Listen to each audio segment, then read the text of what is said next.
तो abdominal colic start करते हैं, उसका आज पार्ट 3 रहेगा। और जितनी भी वीडियोस हम बना रहे हैं स्टडी पर्पज़ से बना रहे हैं, तो जितने भी होम्योपैथिक स्टूडेंट्स हैं सबसे पहले क्या करें कि जो भी वीडियोस देखें वो स्टार्टिंग से देखें। अब फॉर एग्जांपल कि रो 2 चल रही है, रो 2 में हम लोग लिथियम कार्ब कंप्लीट कर लिए हैं, तो अगर वहाँ से आप देखेंगे तो आपको रो फर्स्ट नहीं समझ में आए कि रो 2 में जंप कर जाएंगे तो फिर आपको कन्फ्यूजन होगा। तो पार्ट बाय पार्ट देखें तो ज़्यादा क्लियर होगा।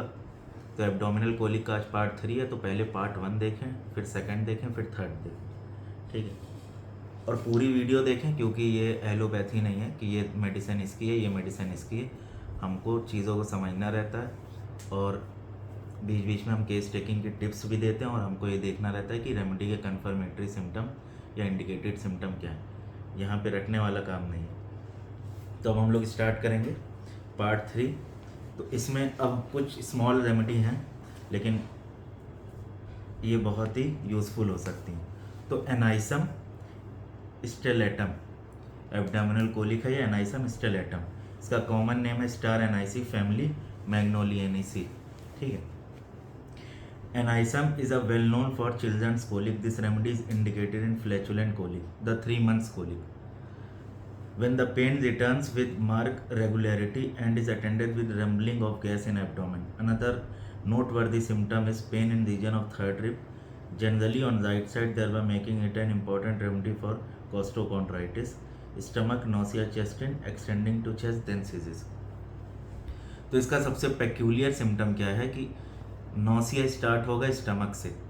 पेशेंट ये एक्सप्रेस करेगा, बताएगा कि हमको ऐसा फील होता है कि मेरा जो नौसिया है, हमको जो मतली है वो पेट से लगती है और फिर वो चेस्ट में आके रुक जाती है। चेस्ट एक एक्सटेंड करती है और रुक जाती है। चेस्ट में नौसिया ब्रायोनिया में, ठीक है, लेकिन इसमें स्टमक से स्टार्ट हो रही है और चेस्ट में आ रही, पहली चीज़। दूसरी चीज़, इसमें मार्क्ड पीरियोडिसिटी है, क्या कि हर 3 month में कोलिक रिटर्न हो रहा है, ये इंपॉर्टेंट है। अब ये पेशेंट कैसे बताएगा, ये पेशेंट ऐसे बताएगा, फॉर एग्जांपल कोई बच्चा है, उसके मदर आई हैं, उसकी मदर ने कहा कि 1 साल में इसको 4 बार ऐसे दर्द उठ चुका है।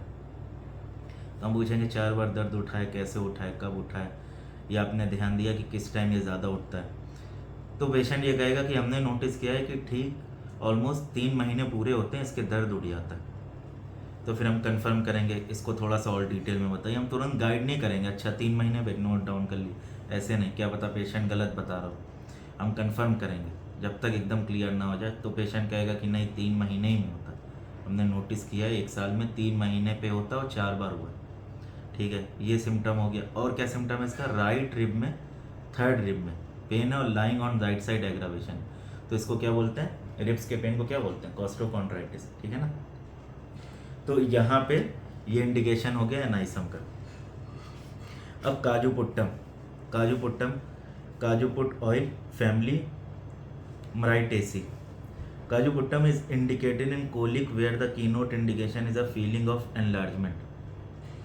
मतलब feeling of enlargement, abdominal colic के साथ ये पेशेंट को लगेगा कि एब्डोमेन एनलार्ज होता चला जा रहा। पेशेंट ऐसे एक्सप्रेस करेगा, हो सकता है हैंड गेस्चर यूज़ करे ऐसे कि एनलार्ज होता चला जा रहा, या ऐसे लगता है कि पेट एकदम फूलता चला जा रहा। फिर head feel as large as bushel, सर भी लगेगा, सिर्फ एब्डोमेन ही, सर भी लगेगा कि सर बढ़ रहा है।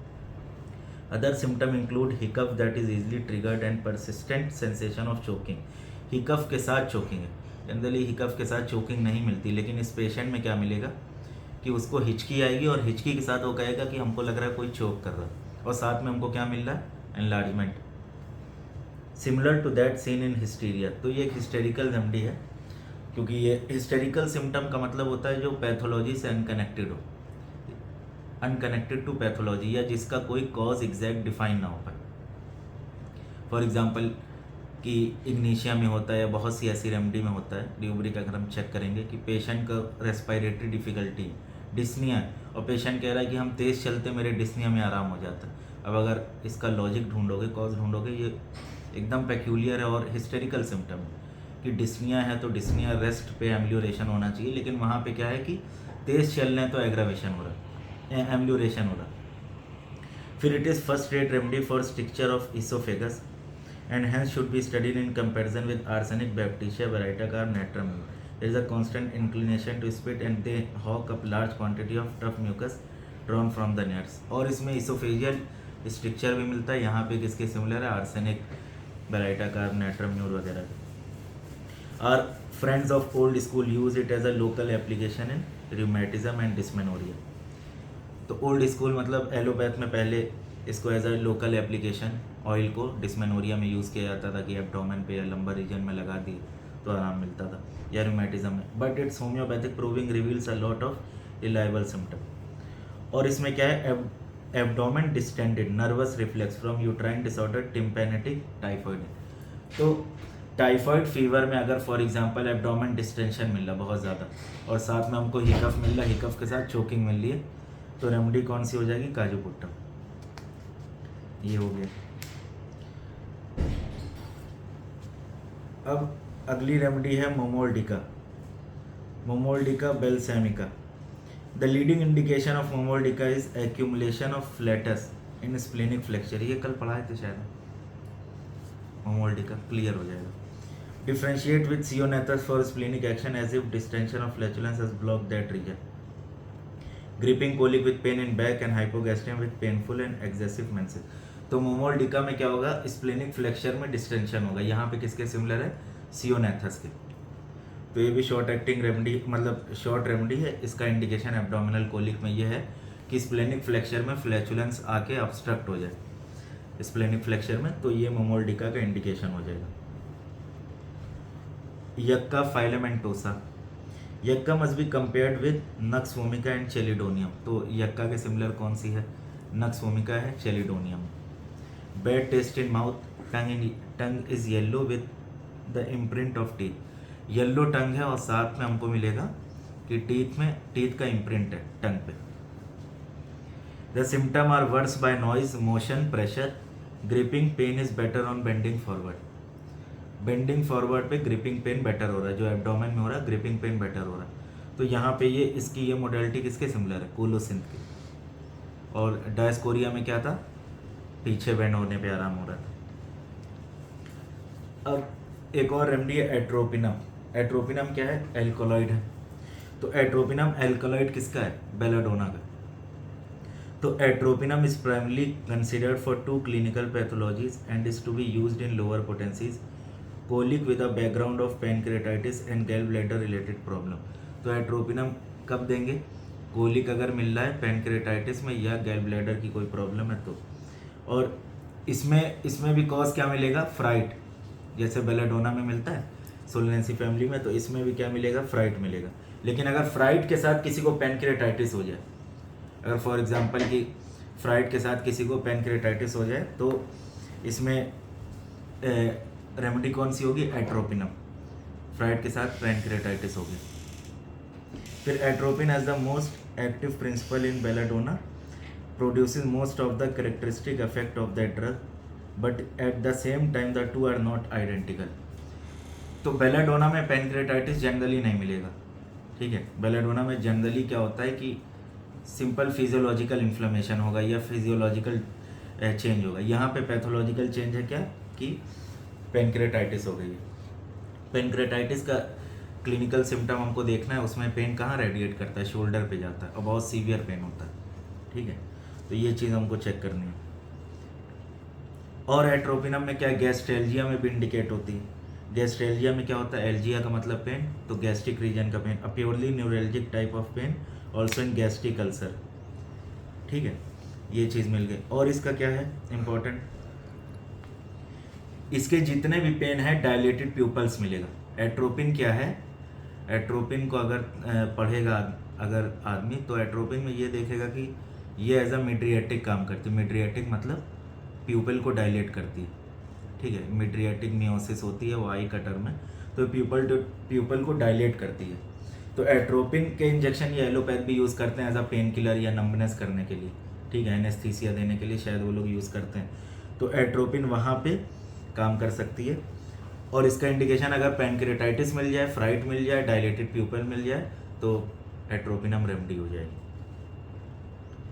पेरिटोनाइटिस में भी और गैस्ट्रेल्जिया में भी, लेकिन डायलेटेड प्यूपल्स मिलना चाहिए, ये चीज़ हमको नोट करनी है।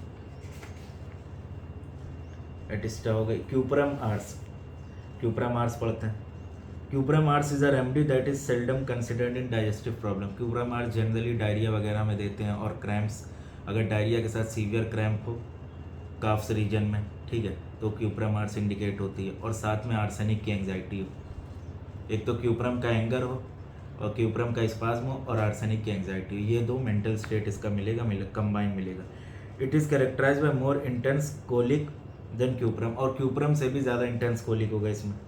Along with symptoms such as vomiting, diarrhoea and cold sweat. Cold sweat cuprum हो गई, विरेट्रम एल्बम हो गई, कैम्फर हो गई। ये तीन कैंट ने ट्रायोज में डाली है कोलेरा में, और इन तीनों का कैरेक्टरिस्टिक कैंट ने बताया है कि विरेट्रम एल्बम में क्या होगा, प्रोस्टेशन, कोल्ड स्वेट। क्यूप्रम में क्या होगा, क्रैम्प लेकिन कोल्ड स्वेट एब्सेंट होगा।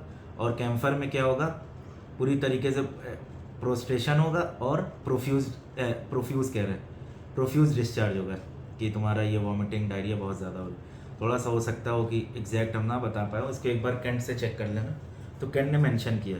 तो इसमें विरेट्रम एल्बम की तरह कोल्ड स्वेट मिलेगा, लेकिन विरेट्रम एल्बम में कोल्ड स्वेट की एक लोकेशन है फोरहेड पे, इसमें ऐसा नहीं है। इसमें हो सकता हो एब्डोमेन में मिल जाए, या हो सकता हो कि पूरी बॉडी में मिल जाए, या हो सकता हो रिपटराइज करने पे कोई और रेमेडी आ जाए, तो वो भी हम दे सकते हैं। लेकिन क्यूप्रम आर्स का इंडिकेशन है vomiting, diarrhoea and cold sweat, और इसका पेन क्यूप्रम से भी ज़्यादा इंटेंस है क्योंकि आर्सेनिक भी जुड़ गया ना, इस वजह से। History of uraemia, increase urinary protein and creatinine levels are often guide a prescribe to cuprum ars. तो क्यूप्रम आर्स को अगर हम देखेंगे तो ये रीनल फेलियर के पेशेंट्स में इंडिकेट हो सकती है, ठीक है, या मान के चलो ब्राइट डिजीज़ में इंडिकेट हो सकती है, यूटीआई में इंडिकेट हो सकती है, या एक्यूट एल्ब्यूमिनूरिया में इंडिकेट हो सकती है।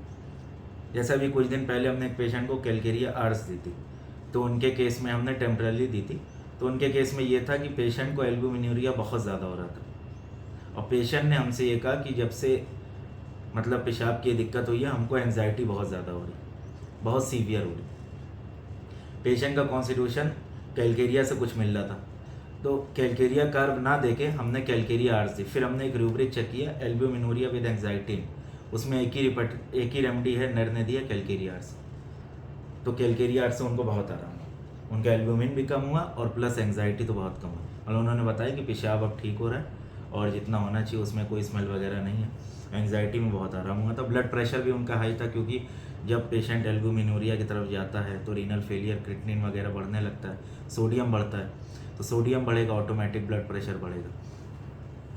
फिर pains are spasmodic and intense accompanied by extreme vesical and rectal tension. और इसमें क्या मिलेगा, icy coldness of whole body with cramps and obstinate hiccup.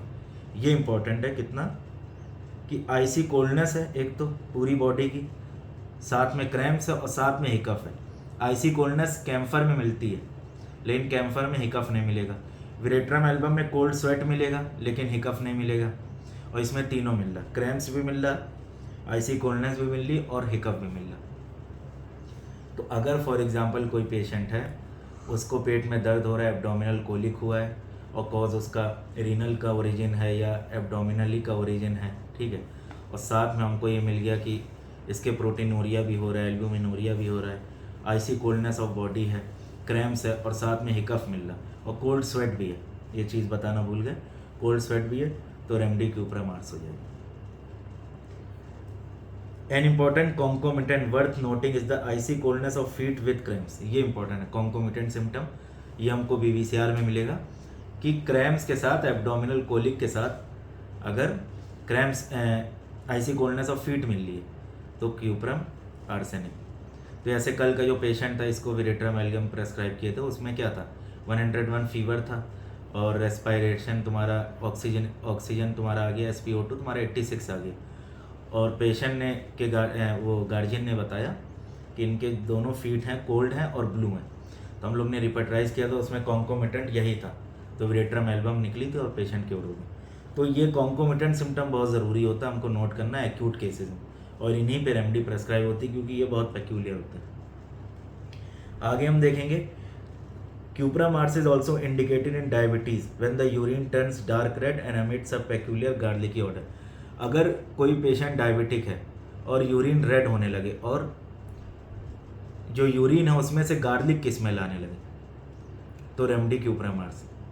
जैसे अनियन की स्मेल किस रेमेडी में, फॉस्फोरस में। कुछ दिन पहले ही एक पेशेंट को हमने दी, उसने बताया कि उसको ये रीनल कोलिकी था, पथरी थी, और साथ में उसको प्रोस्टेटोमेगैली भी है, प्रोस्टेटोमेगैली है, और साथ में शायद उसको एक्स एलर्जी भी है, और भी कुछ दिक्कतें थी उसको। तो उसके सिम्टम में केस में यही था कि उसने कहा कि जब से मेरा पेन किडनी रीजन वाला बढ़ा है तो मेरे पेशाब ज़्यादा हो रहा है, पेशाब की स्मेल एकदम अनियन जैसी, प्याज जैसी। तो रेमेडी उसमें फॉस्फोरस थी, उसको बहुत आराम हुआ। तो the high specific gravity and presence of acetones are further indication of cuprum ars in diabetes. तो क्यूप्रामार्स को हम डायबिटीज़ में कब देंगे, अगर रेड यूरिनेशन मिल रहा और साथ में गार्लिक लाइक स्मेल मिल रही, ये हमको ध्यान रखना है। It is not to be forgetting in vomiting of pregnancy. Vomiting of pregnancy में भी दी जा सकती है, morning sickness. The nausea is so constant and persistent that the patient rejects everything and patient is incapable of assuming the sitting posture. In condition like these, when even nuts and other remedies had failed, क्यूप्रामार्स has been known to give great relief. तो अगर constant persistent nausea है, क्यूप्रामार्स generally कोई नहीं सोचता।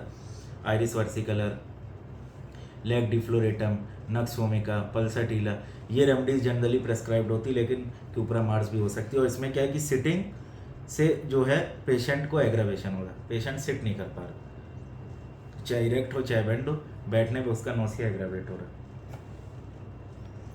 ये हो गया फाटक रिपेटरी से cold IC cramps colic with, मतलब क्रैम्स के साथ आईसी कोल्डनेस है। कोल्डनेस अलग चीज़ है, आईसी कोल्डनेस अलग चीज़ है। आईसी कोल्डनेस मतलब एकदम लगेगा कि यहाँ पे एकदम कि अभी अभी आइस अप्लाई की गई है, बर्फ़ अप्लाई की गई है, इतना ठंडा होगा। मतलब ऐसा नहीं होगा कि एकदम बर्फ़ जैसा होगा, लेकिन अगर हम किसी को बर्फ़ के पानी से पट्टी करते हैं तो जो कोल्डनेस होगी वैसी कोल्डनेस होगी क्यूप्रामार्स में। पॉज करना। अब स्टेनम मैट अगली चेक करते हैं। स्टेनम मैट तो बहुत ही अंडर प्रिस्क्राइब्ड है एब्डोमिनल कोलिक में, तो कभी जनरली इंडिकेट भी नहीं होती, लेकिन इसका भी इंडिकेशन है क्या कि इसमें वीकनेस होती है स्टमक में, साथ में चेस्ट में ऑपरेशन रहता है, वीक फीलिंग और ऑपरेशन चेस्ट में, और नॉट एम्यूरेटेड बाय ईटिंग या नो डिज़ायर टू ईट। और स्टेनम मैट में क्या मिल सकता है कि एम्यूरेशन बाय हार्ट प्रेशर, बहुत ज़्यादा हार्ट प्रेशर, मतलब एब्डोमिनल कोलिक है और साथ में हार्ट प्रेशर से आराम मिल रहा है, वीक फीलिंग है और ऑपरेशन इन चेस्ट है, ये इंपॉर्टेंट है। और अगर कोई इन्फेंट है तो उसमें क्या मिलेगा, कैरिड डिज़ायर मिलेगी स्टेनम मैट में, या वो फेस डाउन करके, जैसे नहीं ऐसे घुटना है, ऐसे फेस अपना पूरा ऐसे कर लिए, एकदम यूँ कर्ल्ड होगी, ठीक है, घुटना ऊपर फेस नीचे, घुटने की तरफ, घुटना और फेस यूँ मिला लेगा। इस टाइप से पेशेंट इन्फेंट करेगा एब्डोमिनल कोलिक के टाइम में, बच्चा करेगा, तो इसका इंडिकेशन। और pain increase and reduce gradually, क्योंकि stannum met generally slow acting remedy, slow acting मतलब स्लो पेस है, स्लो एक्टिंग तो नहीं कहेंगे, स्लो पेस है। तो pain increases and reduces gradually, pain धीरे धीरे बढ़ेगा, धीरे धीरे कम होगा। Aversion to eating food, smell of food cause nausea. और child's feel better after being carried specially on shoulder due to hard pressure on child's abdomen, a strong amelioration symptom. मतलब hard pressure abdomen पे पड़ने की वजह से child को आराम मिल रहा है, ये बहुत स्ट्रॉन्ग एम्यूरेशन सिम्टम है। अब फाटक में क्या है, smell of cooking causes nausea and vomiting. अब इसमें जनरली हम लोग कॉल्शिकम ये सारी रेमेडी प्रेस्क्राइब कर देते हैं, लेकिन अगर इसके साथ हमको मिल रहा हार्ट प्रेशर, एम्यूरेशन और कैरिड डिज़ायर और वीक फीलिंग और ऑपरेशन इन चेस्ट, तो रेमेडी स्टेनम हो जाएगी। और स्टेनम में क्या है, colic in children is better by carrying them on shoulder, constipation, stool dry hard naughty insufficient and green. मतलब एक तो कॉन्स्टिपेशन है, कॉन्स्टिपेशन में जनरली स्टूल ब्लैक होता है, ब्राउन होता है, इसमें ग्रीन है, कॉन्स्टिपेशन के साथ ग्रीन है। जनरली ग्रीन स्टूल तो डायरिया में मिलता है, ठीक है, या कोलाइटिस वगैरह में मिलेगा, कोलाइटिस के साथ अगर डायरिया हो रहा है। लेकिन इसमें क्या है, कॉन्स्टिपेशन हार्ड है, कॉन्स्टिपेशन है, हार्ड स्टूल और साथ में ग्रीन है। Monday constipation that is occurring after working days, ये इंपॉर्टेंट है। इसका मतलब वर्किंग डेज में कॉन्स्टिपेशन पेशेंट को हो रहा है, ऐसे नहीं हो रहा। अब मान के चलिए पेशेंट कैसे बता सकता है, पेशेंट ऐसे बता सकता है कि मंडे को मेरा ये सबसे ज़्यादा हो जाता है, या एक हफ्ते पे सबसे, पेशेंट ऐसे पहले बताएगा एक हफ्ते पे इसका सबसे ज़्यादा हो जाता है। एक हफ्ते पे क्या होता है, संडे को ठीक रहता है, मंडे को स्कूल से आता है, इसके पेट में दर्द उड़ जाता, फिर पूरे हफ्ते रहता, फिर संडे को कम हो जाता। ये हम लोग ने नोट किया, ऐसे कह सकती मदर। फिर उसके बाद आगे coughing, expectoration, amelioration, hard pressure over an edge, coughing, expectoration, rapid motion, lying across something hard, bending double. Bending double अभी हमने बताया, ठीक है। और rapid motion, lying across something hard, ये एम्ब्ल्यूरेट कर रहा। और ये इसका इंपॉर्टेंट है, abdomen emptiness, weak feeling, eating before after amelioration does not. मतलब एब्डोमेन में एम्प्टी फीलिंग है और ईटिंग करने पे कोई आराम नहीं, ठीक है ना। Empty feeling, not ameliorated by eating, ये हो गई। और ग्रेफाइटिस हम लोग ने चेक की थी कि नहीं? ग्रेफाइटिस ने चेक की। अब ग्रेफाइटिस देखते हैं। Graphites during the proving process, skin issue were reported by prover at some point. Graphites में have hunger and an aversion to meat, an aggravation from fat food. Sweet things disgust and nauseate her, and there is aversion to salt or salty food, which is a characteristic shared by several listed in the repertories but do not show prominently in Materia Medica. तो graphites में क्या मिलेगा? Skin symptom के साथ sweet से aggravation है और salty thing aggravation है, ठीक है। ये चीज़ इसका इंपॉर्टेंट हमको ध्यान रखना। Graphites is known for chronic gastric catarrh, indigestion and heartburn with sour and rancid eructation. Carbon है तो इसमें फ्लैचुलेंस मिलेगा, ठीक है। गैस्ट्रेल्जिया होगा, गैस्ट्रिक कैटरा होगा। गैस्ट्रिक कैटरा का मतलब क्या? कैटरा का मतलब इन्फ्लेमेशन ऑफ म्यूकस मेम्ब्रेन। फिर the symptom are better with warm food. Chilly remedy है, इसमें भी बेटर विद वार्म फूड है, नक्स वोमिका की तरीके। नक्स वोमिका की ग्रेफाइटिस के एंटीडोट नक्स वोमिका है और दोनों का मेंटल स्टेट अपोजिट है, लेकिन फिजिकल ऑलमोस्ट सिमिलर, मतलब मोडेलिटीज़ वगैरह जैसे वार्म एम्ब्ल्यूरेशन, चिली है, ठीक है। इसमें भी फैट फूड एग्रावेशन है, उसमें भी है।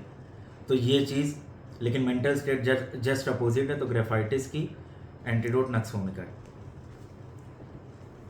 फिर और ग्रेफाइटिस में क्या मिले? ग्रेफाइटिस में हमने देखा है कि मिल्क जो है, warm milk, there is a gastralgia that occurs a few hours after eating, better with warm food और warm milk and worse from cold food और कोल्ड ड्रिंक।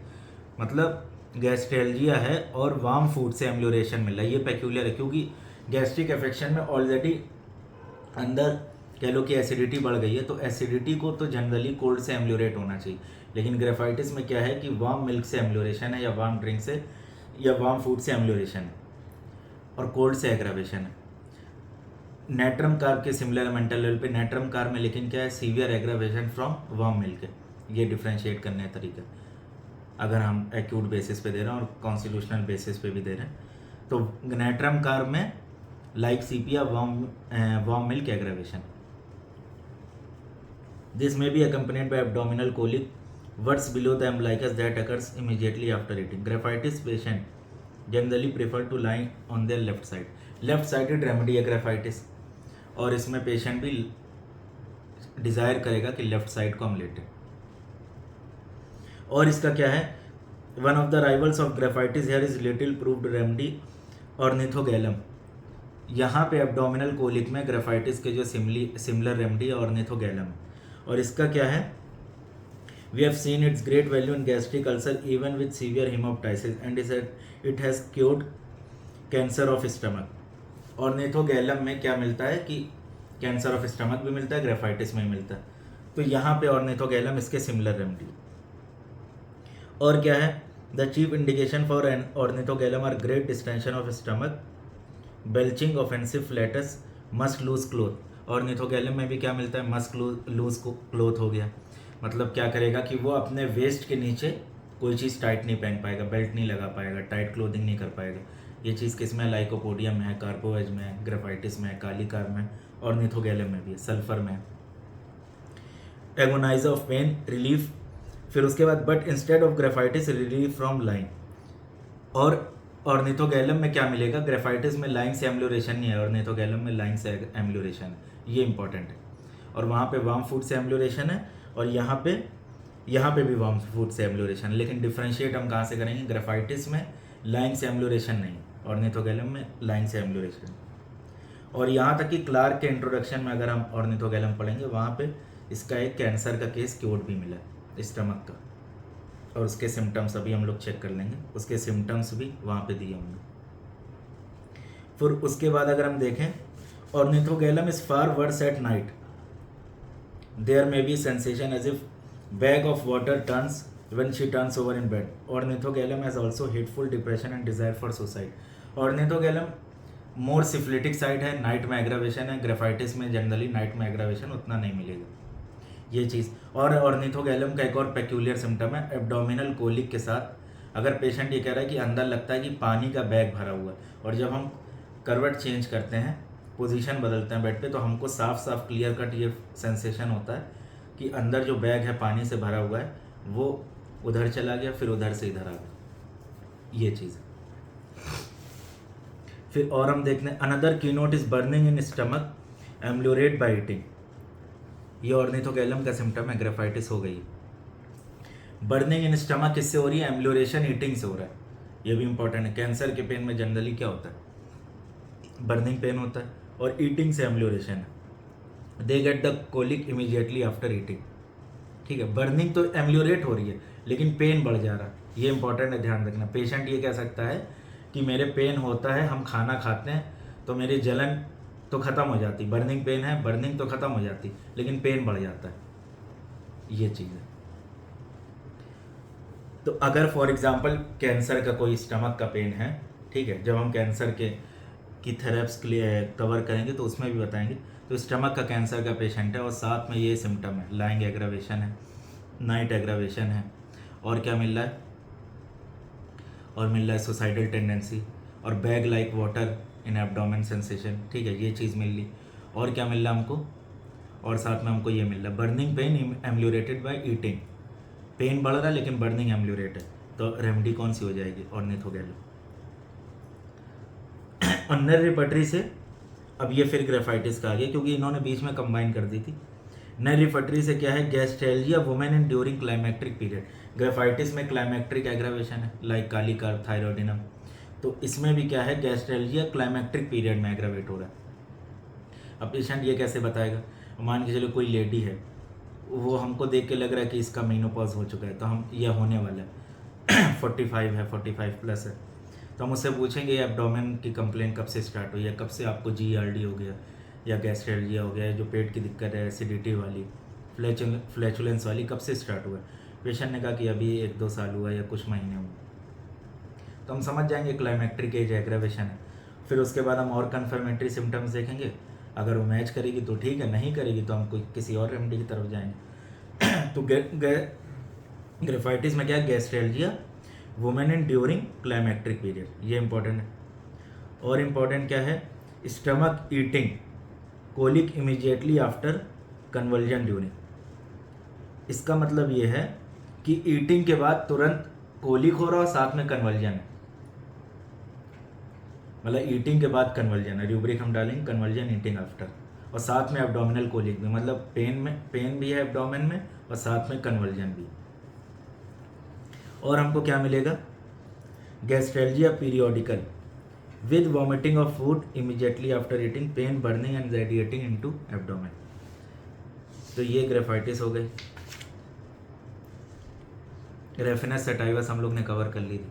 नक्स मॉस्काटा, नक्स वोमिका कवर की थी, नक्स मॉस्काटा नहीं की थी। अब नक्स मॉस्काटा में क्या है? द ट्रायोज ऑफ नक्स मॉस्काटा। नक्स मॉस्काटा का हमको क्या ध्यान रखना है? थर्स्टलेसनेस है, टंग ड्राई है, साथ में थर्स्टलेसनेस है, माउथ ड्राई है, थ्रोट ड्राई है, और ड्राउजीनेस है, स्लीपीनेस है।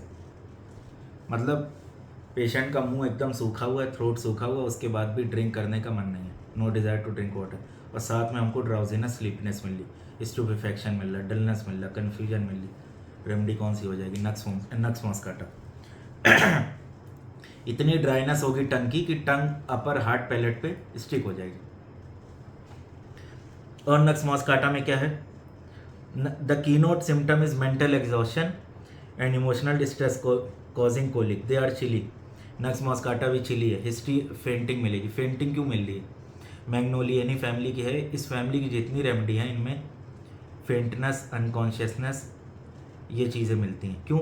हर चीज़ स्ट्रेंज है। अभी कल हम लोग रो 2 पढ़ रहे थे ना, तो रो 2 में हमने एग्जांपल दिया था कि ये एक अपने शेल में रहते हैं और सारी चीज़ें इनको स्ट्रेंज लगती है। तो कोई भी चीज़ अनएक्सपेक्टेड या सडन आ जाए इनको स्ट्रेंज लगती है, तो इनकी ये रिएक्शन क्या देते हैं? तुरंत फेंटनेस या कह लो कि अनकॉन्शियसनेस।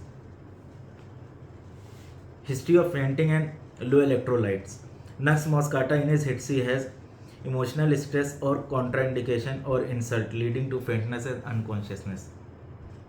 इंसल्ट के साथ या कोई कह लो कि अनफेमिलियर थिंग या स्ट्रेंज थिंग हो जाए इस पेशेंट के साथ, तो रिएक्शन क्या देगा? फेंटिंग और अनकॉन्शियसनेस। ये हिस्ट्री में अगर हमको मिले, और साथ में एक्सट्रीम ड्राइनेस मिले म्यूकस मेम्ब्रेन की, स्किन की।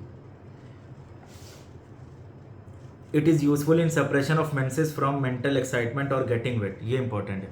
वेट होने के बाद मेंसेस सप्रेस हो जाए, बहुत सी रेमेडी में। अब वेट होने के बाद फॉर एग्जांपल रेनी वेदर में या वॉशिंग के बाद हो जाए या कोल्ड वाटर से नहाने के बाद हो जाए, मेंसेस सप्रेस हो गए। ये कैसे पता लगेगा? ये हमको तभी पता लगेगा जब हम केस लेंगे और पेशेंट से पूछेंगे, क्रॉस क्वेश्चन करेंगे, तभी क्लियर होगा। It is of value for obstinate uterine haemorrhage, particularly when associated with delayed menstruation, the flow thick and dark with repeated daunting। और ये यूट्राइन हेमरेज में भी इंडिकेट होती है नक्स मॉस्काटा। कोई जनरली सोचता नहीं, लेकिन साथ में क्या मिले? यूट्राइन हेमरेज अलग चीज़ है, मेंसेस अलग चीज़ है। यूट्राइन हेमरेज को क्या बोलते हैं? मिटोरेजिया। तो मिटोरेजिया के साथ लेट मेंसेस मिले। अब ये कैसे हम पता लगाएंगे?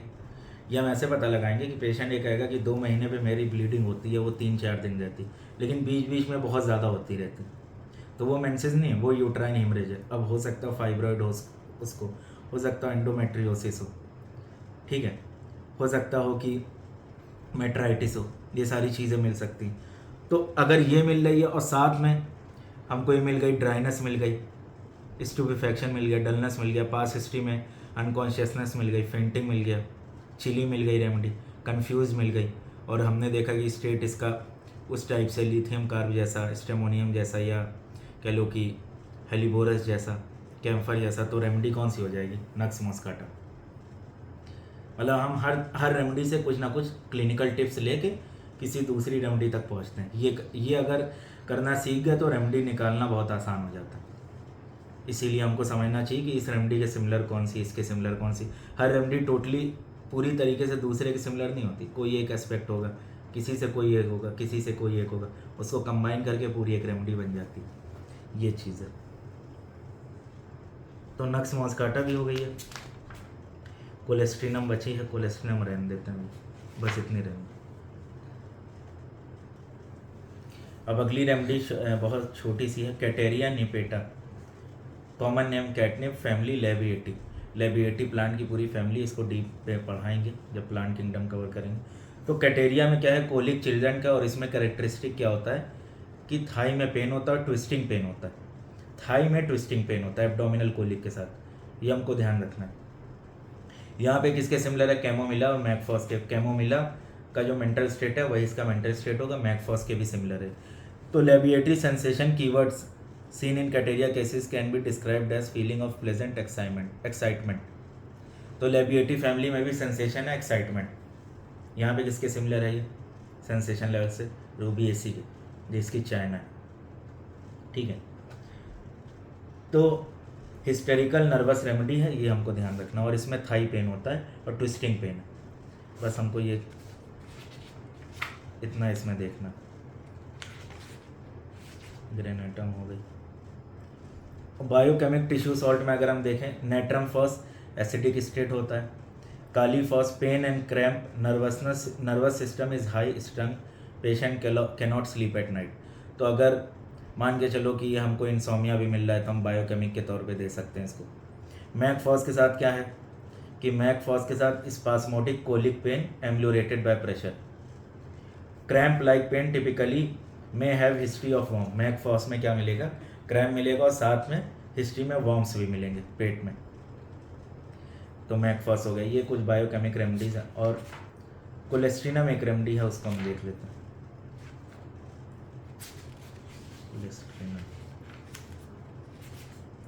अब कोलेस्ट्रिनम इज डिराइव फ्रॉम कहाँ से बनी है? Epithelial lining of gall bladder. Sarcode है ये, सारकोड है, हाँ सारकोड। तो epithelial lining of gall bladder, sarcode नहीं है शायद, ये ऑर्गन स्पेसिफिक है, ऑर्गन स्पेसिफिक में आएगी।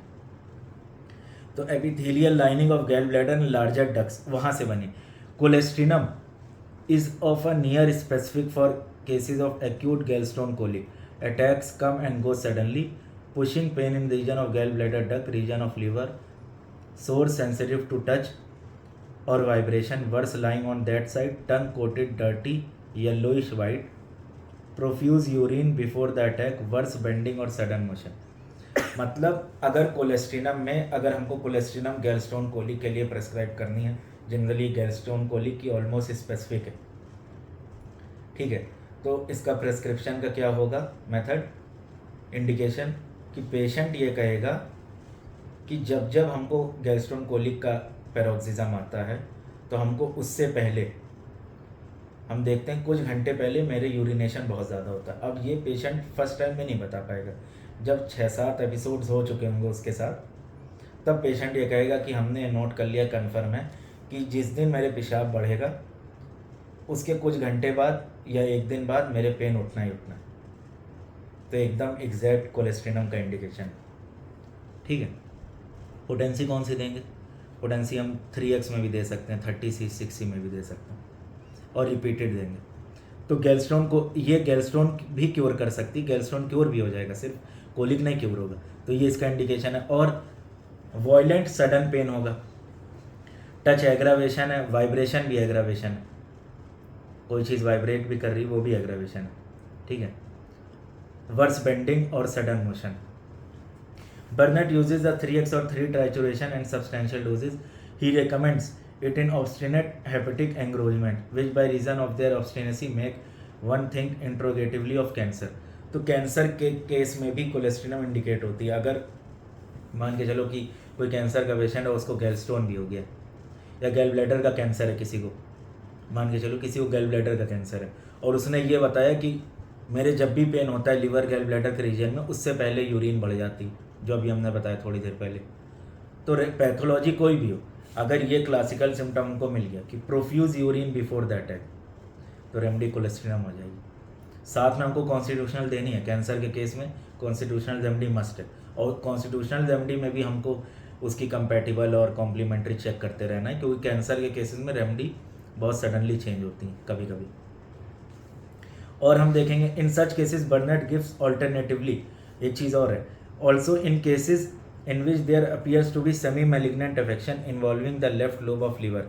अगर left lobe of liver effect है और अभी कैंसर की स्टार्टिंग है, and what lies between it pylorus and pancreas. अगर पैनक्रियाज और पाइलोरस, ठीक है, पैनक्रियाज और पाइलोरस ये भी इफेक्ट है लीवर के लेफ्ट लोब के साथ, तो बर्नेट क्या करते थे, आयोडोफॉर्म 3x और कोलेस्ट्रिनम 3x ये ऑल्टरनेट चलाते थे, कोलेस्ट्रिनम दी फिर आइडोफॉर्म दी, फिर कोलेस्ट्रिनम दी फिर आइडोफॉर्म दी, ऐसे करके। और इसमें क्या है, Yingling report some cures of gallstone colic and other disease of liver, तो ये इसका इंपॉर्टेंट है। Allen says that cholesterinum has great power over pain of liver cancer, liver cancer के पेन की स्पेसिफिक है ऑलमोस्ट, ठीक है, और भी बहुत सी रेमेडी है। फिर it has bryonia like symptom, dryness with change of position aggravation, जैसे ब्रायोनिया में ड्राइनेस है और इसमें चेंज ऑफ पोजीशन ड्राइनेस, इसमें दोनों गैलस्टोन कोलिक के साथ। तो इसका हमको प्रोफ्यूज यूरिनेशन नहीं भूलना है। और टंग कैसी है, वाइट येलोइश है, वाइटिश येलोइश है, और मतलब एकदम गंदी सी है, मतलब कोटेड है इस टाइप से। ये हो गई, ठीक है।